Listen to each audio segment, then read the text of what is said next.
নমস্কার, বাঙালি পেট পুজো চ্যানেলে আপনাদের সকলকে জানাই স্বাগত। আজকে আমি ঝিঙ্গের একটা নিরামিষ রেসিপি আপনাদের সঙ্গে শেয়ার করব। তার জন্য কিছু ঝিঙ্গে আমি কেটে নিয়েছি। ঝিঙ্গেগুলো আমি একটু খোসা শুদ্ধই কেটেছি।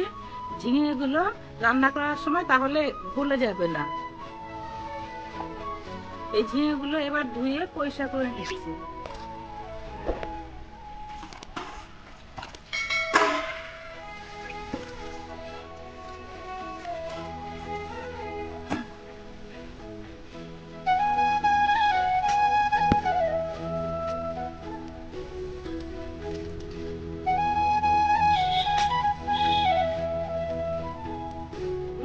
কড়াইটা বসিয়ে গরম করে নিয়েছি। এবার কড়াইতে দিয়ে দিচ্ছি সর্ষের তেল। তেলটা গরম হয়ে যাওয়ার পর এর মধ্যে দুটো তেজপাতা দিয়ে দিচ্ছি একটু গোটা জিরে। ফোড়নটা ভাজা হয়ে যাওয়ার পর এর মধ্যে 4টে চেরা কাঁচা লঙ্কা দিয়ে দিচ্ছি। এবার এর মধ্যে দিয়ে দিচ্ছি কেটে রাখা ঝিঙে গুলো।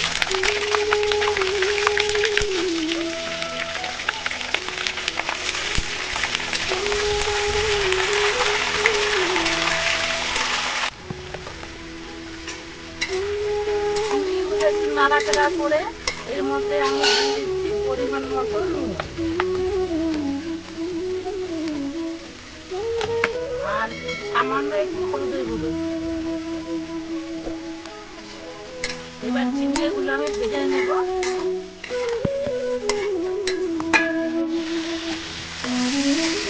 ঝিঙেটা দেওয়ার ফলে অনেকটা ঝোল উঠেছে।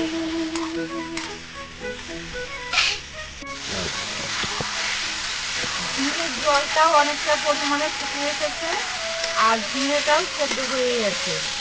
এখন এর মধ্যে দিয়ে দিচ্ছি আমি কিছু হলুদ সর্ষে বাটা।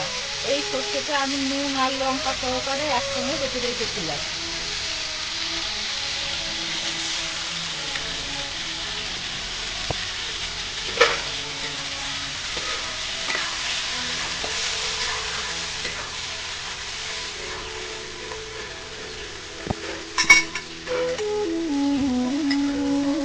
আর দিয়ে দিচ্ছি একটু নারকেল বাটা।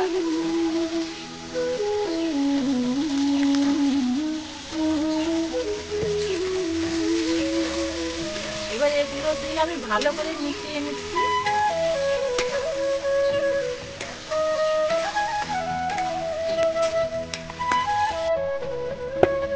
ঝিঙ্গের মধ্যে সর্ষে বাটা আর নারকেল বাটা দিয়ে আমি মিনিট নাড়াচাড়া করে এর মধ্যে আমি অল্প পরিমাণে জল দিয়ে দিচ্ছি।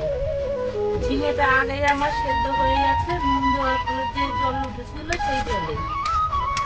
আর ঝিঙের এই রেসিপিটা আমি মাখো মাখো ভাত তৈরি করবো, তার জন্য অল্প পরিমাণে জল দিলাম।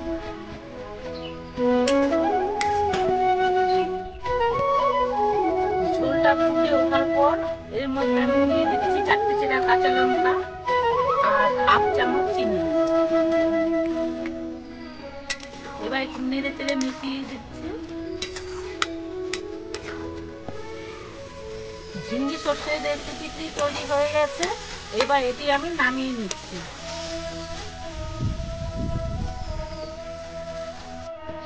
এবার এটি আমি কাচের পাত্রের মধ্যে ঢেলে রাখছি।